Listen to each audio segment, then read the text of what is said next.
Hello guys, good afternoon and happy Sunday. Mahangin na panahon.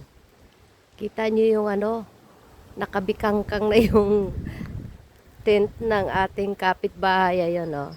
Pero thank you, special thanks kay Don Pedro at saka kay Don Torres. Ito yung kanilang project na natapos na.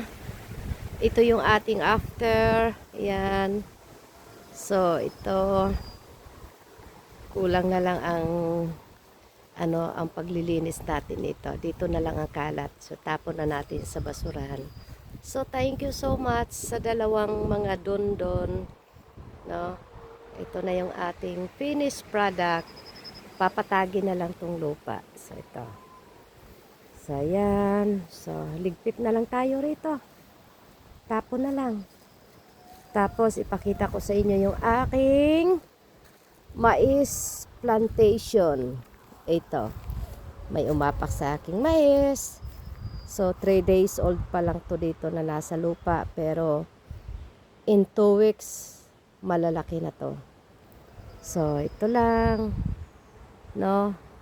O, magpahinga muna yung ating doon at na naman, harabas na naman sa trabaho. So, ito na. No? So, na lang. Kaunting kimbot na lang, magiging maayos na yan dyan. Hindi pa namin mabakuran to. Kasi sabi ng kapitbahay, yung mga tuod na yan, yung mga nila ng bako. So, useless. Pagka kami, baka rin eh. Nangako naman na sila nga ang magbabakod niyan. Eh, ang problema, yung kahoy daw na gagamitin, no, pagka natapos pa yung renovation ng kanilang loob ng bahay nila. Ito nga. So, ito, hanggang dyan. Sabi ko, ayusin to. No, hindi pa tayo tapos. Ito yung ating plantation. Dito ko yata lagyan eh. Mamaya, pagkagising ni Don Torres, nagpahinga ulit. Paano ko to? Magpapatulong ako sa kanya. Taiwan ko kung talaga ba ito ay sigarilyas o mini sigarilyas kasi ang pino ng dahon eh. No, ang sigarilyas kasing malalaki. Malalapad ang dahon na parang sitaw. Yan. Ewan ko kung sitaw ba talaga yan, pero bahala na. No? Pangit man tingnan dito, pero ito yung best na maganda sanang lugar. Katulad niya, no? Kasi yung umaga at hapon, tanghali, may araw talaga rito. So, yan. No. Medyo masaya na ako. Hindi pa totaling sobrang saya kasi hindi pa tapos ang pag-aano rito, no? Kasi alam nyo naman, sabi ko nga, I hate kalat, no? Pero dito, ayan, malinis na naman. Ito, nilagyan ko nito para hindi natubuan ng ganito, oh. So, yan, babanigan ko pa to. Hindi pa tayo tapos. Yung mga upos nila ng sigarilyo, oh. Yan. Yung ating apple, wala namang kumakain, no? Pinaputol ko to sa akin, 2 binata eh. Bagong yon, yung sibol niya. Kasi ito yung pinakapuno, oh. Ayan.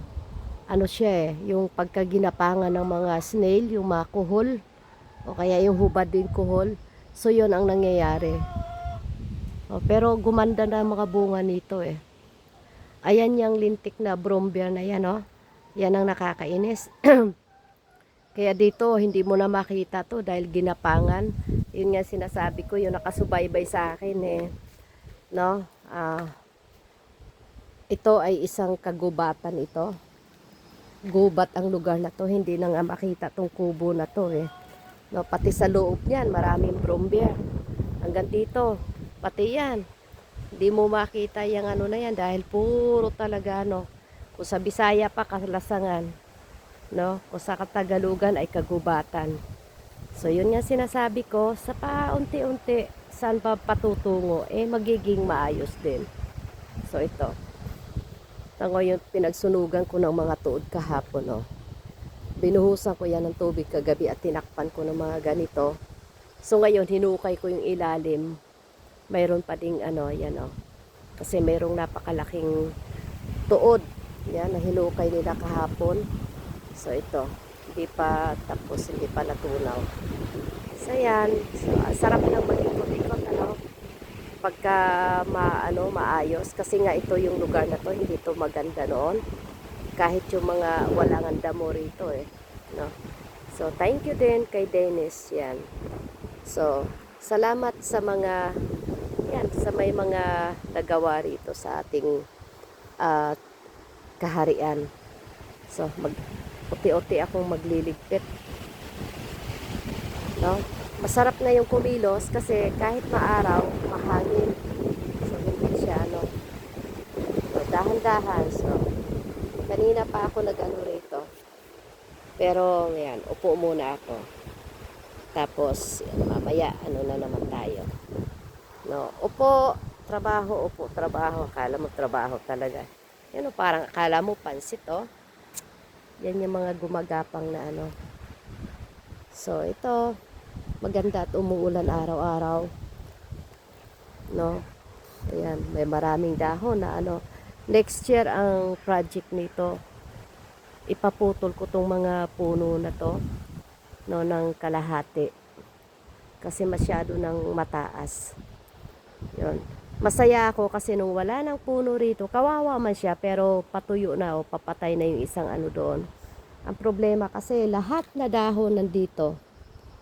Kaya pumapasok ka dyan. Ngayon, ang mga dahon noon, napunta rin dito. At saka yan yung mga dahon na yan. Doon sa ano, pero okay lang. No? Kasi dito talaga ang tindi. At saka yun ngayon, oh, wala nang mga amag-amag or lumot-lumot. Kasi talagang naanuhan na ng araw. Hindi na naano, kaya madali nang mamatay. Naku, bukas pa pala. Sisibo na sa loob naman. So, ayan, no? Pinatuyo ko yung aking, ano ba tawag nito? Yan, yung mga ano ng itlog. Kasi ano ko yung sa aking mga gulay. Iaabuno. So, yun lang guys. No, bye-bye. Ingat po tayong lahat. Happy Sunday!